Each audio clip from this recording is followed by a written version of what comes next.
नमस्कार दोस्तों, मैं निशा। दुनिया के बाजार में एक ऐसा भूचाल आ गया है जिसे देखकर बड़े बड़े अर्थशास्त्रियों की बोलती बंद हो गई है। कल तक जो देश अपनी जरूरतों का लगभग हर इलेक्ट्रॉनिक सामान और छोटे से छोटा पुर्जा विदेशों से मंगवाता था, आज उसने पूरी दुनिया की सप्लाई चेन का चक्का अपनी तरफ घुमा दिया है। यह कोई रातों रात हुआ चमत्कार नहीं है, बल्कि एक बहुत ही गहरी और सटीक योजना का परिणाम है। दोस्तों, ग्लोबल मार्केट में अब एक तरफा राज खत्म हो रहा है और एक नई आर्थिक शक्ति पूरी मजबूती के साथ अपनी जड़ें जमा रही है। जो भारत इलेक्ट्रॉनिक्स उत्पादों के बड़े आयातक देशों में गिना जाता था, आज भारत ने ऐसा क्या किया कि चीन में भारत हो गया बम्पर मालामाल। आखिर चीन क्यों खरीद रहा है भारत से बम्पर माल? रेल सूचना एवं प्रसारण, इलेक्ट्रॉनिकी एवं सूचना प्रौद्योगिकी मंत्री अश्विनी वैष्णव ने ऐसा क्या खुलासा किया कि देशवासी हैरान रह गए। आखिर कैसे भारत ने हजारों करोड़ों रुपए के इलेक्ट्रॉनिक्स कंपोनेंट्स को लेकर बम्पर डॉलर की बारिश करवा दी। दोस्तों, यह बात सुनने में किसी साइंस फिक्शन फिल्म की कहानी लग सकती है, लेकिन यह पूरी तरह से सच है। जिस चीन से कभी हमारे देश के बाजार अरबों डॉलर के इलेक्ट्रॉनिक्स आइटम और पुर्जे से पड़े रहते थे, उसी चीन को अब हमने 35,000 करोड़ रुपए के इलेक्ट्रॉनिक्स कंपोनेंट्स बेचे हैं। यह आंकड़ा कोई हवाई बात नहीं है, बल्कि यह साबित करता है कि अब स्थितियां पूरी तरह से पलट चुकी हैं। जो देश हमें अपना माल बेचकर मुनाफा कमाता था, आज वही हमारी फैक्ट्रियों में बने पुर्जों पर निर्भर होने लगा है। दोस्तों, हाल ही में देश के आईटी और रेल मंत्री अश्विनी वैष्णव ने मीडिया के सामने जो तथ्य रखे, उन्होंने पूरी दुनिया की अर्थव्यवस्था पर नजर रखने वालों को चौंका दिया है। पिछले 12 साल के कार्यकाल में देश के अंदर इलेक्ट्रॉनिक और टेक्नोलॉजी के क्षेत्र में जो बुनियादी बदलाव हुए हैं, उनका असर अब जमीन पर दिखने लगा है। दोस्तों, पहले हमारा देश सिर्फ बाजार था जहां बाहरी कंपनियां आती थी, अपना सामान बेचती थी और मुनाफा अपने देश ले जाती थी। लेकिन अब रणनीति पूरी बदल चुकी है।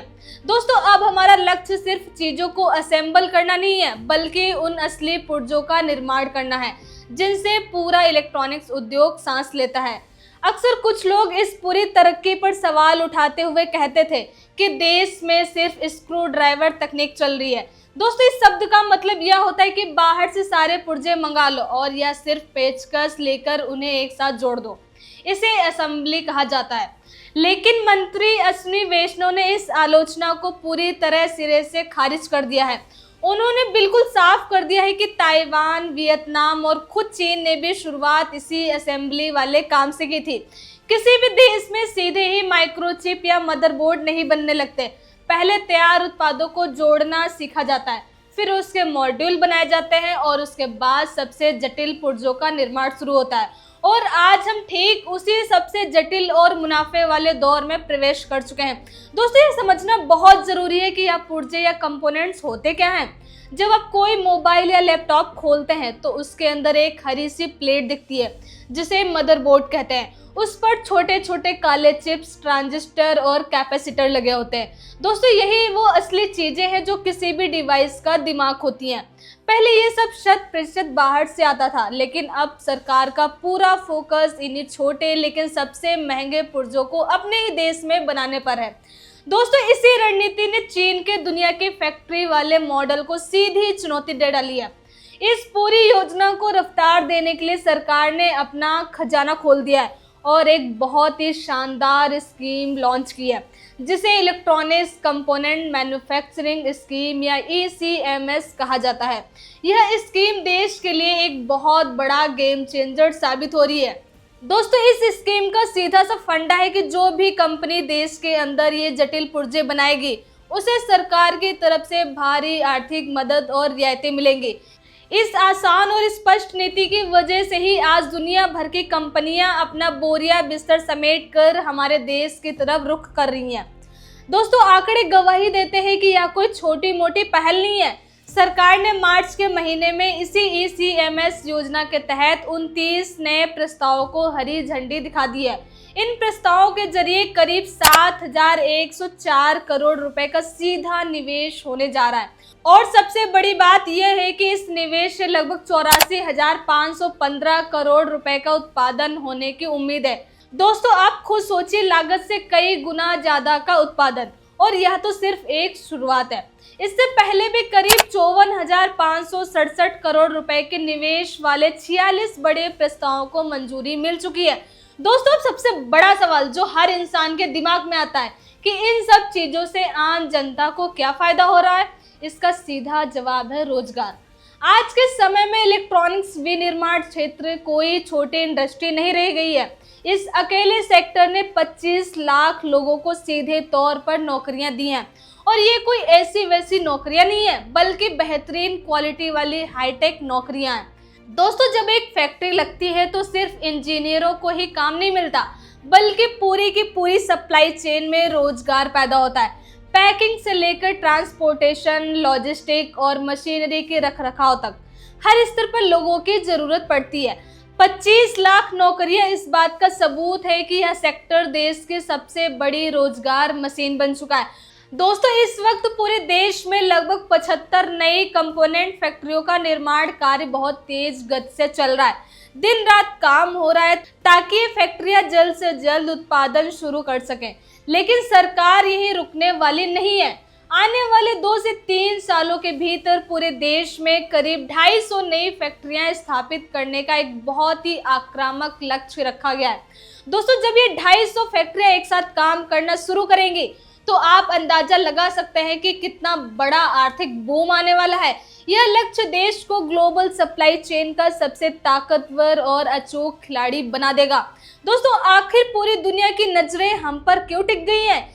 इसका बहुत बड़ा कारण है दुनिया का वो डर जो उन्हें एक ही देश पर निर्भर रहने से लगता है। जब पूरी दुनिया की सप्लाई चेन सिर्फ चीन पर निर्भर थी तो किसी भी वैश्विक संकट के समय सारी कंपनियों का काम ठप पड़ जाता था। ग्लोबल कंपनियों को यह बात समझ में आ गई कि उन्हें एक मजबूत, सुरक्षित और भरोसेमंद विकल्प चाहिए, और दुनिया के नक्शे पर इस वक्त हमसे बेहतर और सुरक्षित विकल्प कोई दूसरा नहीं है। हमारे बढ़ते इलेक्ट्रॉनिक्स निर्यात ने दुनिया को यह भरोसा दिलाया है कि अगर कोई एक रास्ता बंद होता है तो हमारी फैक्ट्रियां पूरी दुनिया की जरूरतें पूरी करने का दम रखती हैं। दोस्तों मेक इन इंडिया का जो विजन कई साल पहले शुरू हुआ था वो अब मेड फॉर द वर्ल्ड में तब्दील हो चुका है। हम सिर्फ अपने इस्तेमाल के लिए चीजें नहीं बना रहे, बल्कि पूरी दुनिया के बाजारों को ध्यान में रखकर क्वालिटी और क्वांटिटी दोनों पर फोकस कर रहे हैं। दोस्तों आज बड़ी बड़ी विदेशी स्मार्टफोन कंपनियों से लेकर कंप्यूटर हार्डवेयर बनाने वाली कंपनियां अपने सबसे प्रीमियम और महंगे प्रोडक्ट हमारी ही जमीन पर बना रही हैं। ये इस बात का प्रमाण है कि हमारे देश के कामगारों के स्किल्स और यहाँ के इंफ्रास्ट्रक्चर पर ग्लोबल कंपनियों का भरोसा बहुत मजबूत हो चुका है।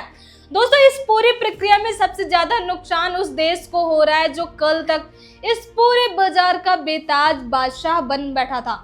हमारी बढ़ती इलेक्ट्रॉनिक्स ताकत आने वाले समय में चीन की आर्थिक बादशाहत के लिए सबसे बड़ा खतरा बन चुकी है। जिस तेजी से हम आयात काम कर रहे हैं और निर्यात बढ़ा रहे हैं उससे विदेशी मुद्रा का भंडार तो भर ही रहा है, साथ ही साथ हमारी अपनी अर्थव्यवस्था भी $1 ट्रिलियन की एक अतिरिक्त ताकत हासिल कर रही है।